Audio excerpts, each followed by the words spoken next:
c'est vrai que c'est une nouvelle compétition qui va se jouer en tout cas en deux parties, les qualifications qui vont se faire en trois mois en fait. Donc nous, on aborde comme une compétition, toutes les équipes sont sur la même pied d'égalité et qu'il faut bien aborder ce premier match pour être bien lancé dans la qualification. On va avoir des adversaires qui sont difficiles devant nous.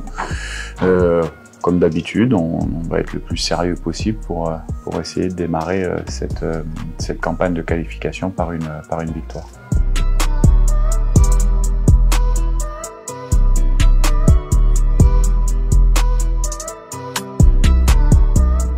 Non, on revient jamais à la case départ. On a fait du travail depuis 2 ans, donc on a progressé. Après, non, je pense pas qu'on soit favori. En tout cas, nous, ce qui va nous intéresser, c'est déjà sur cette partie de qualification-là, de faire mieux que ce qu'on avait fait la dernière fois. Vous rappelez-vous que quand j'étais arrivé, on avait dans cette campagne de qualification,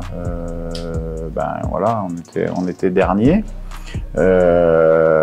Et ce qu'on souhaite, c'est en tout cas mieux démarrer cette campagne-là que la RDC l'avait démarré pour la dernière CAN en Côte d'Ivoire.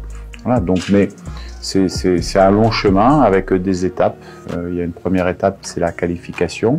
Il n'y a que 2 qualifiés sur 4 équipes, tout le monde le sait, donc à nous d'être le plus performant possible sur ces 6 matchs, et notamment sur les 2 matchs de ce mois-ci.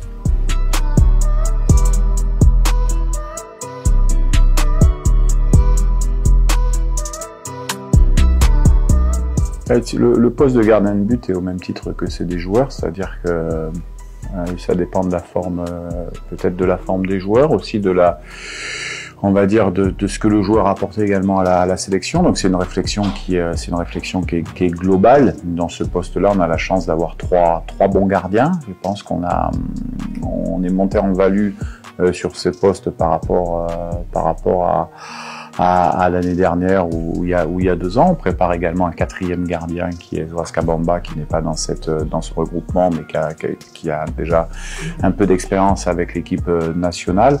Donc le choix sera fait avant le match, bien entendu, et vous le saurez. Mais tous les joueurs savent que en sélection de la RDC, les places sont chères dans les 23.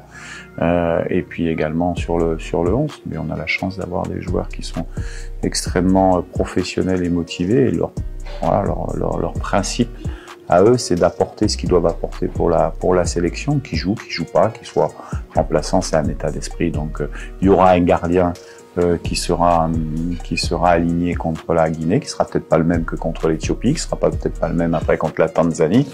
Le tout, c'est que chacun comprenne qu'il a la disposition, non pas de Sébastien de Sade, mais de la sélection et donc du pays, pour répondre quand on aura besoin de lui.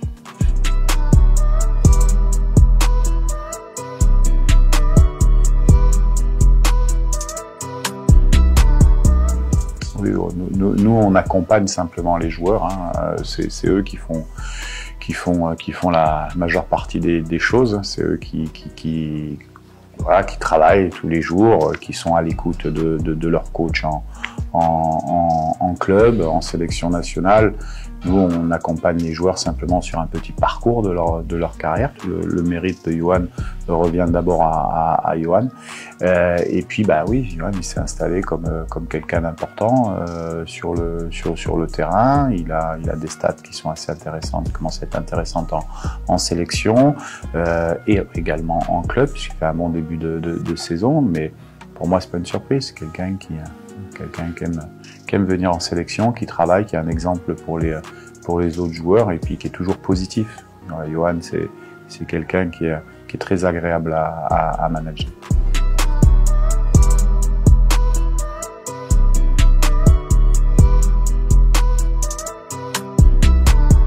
Oui, bon, on a l'habitude, c'est pratique même des sélections.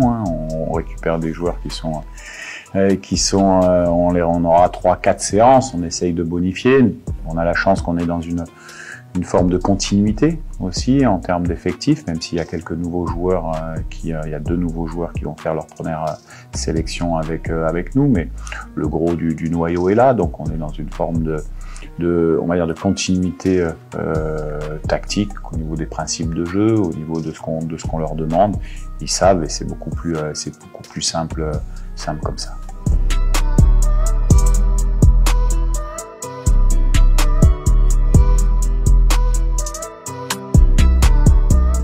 C'est des joueurs qu'on suit depuis quelques temps, des jeunes joueurs. On en suit beaucoup parce qu'on a aussi un rôle de pouvoir être performant sur le point, on va dire immédiatement, mais également aussi un travail d'anticipation à faire de génération.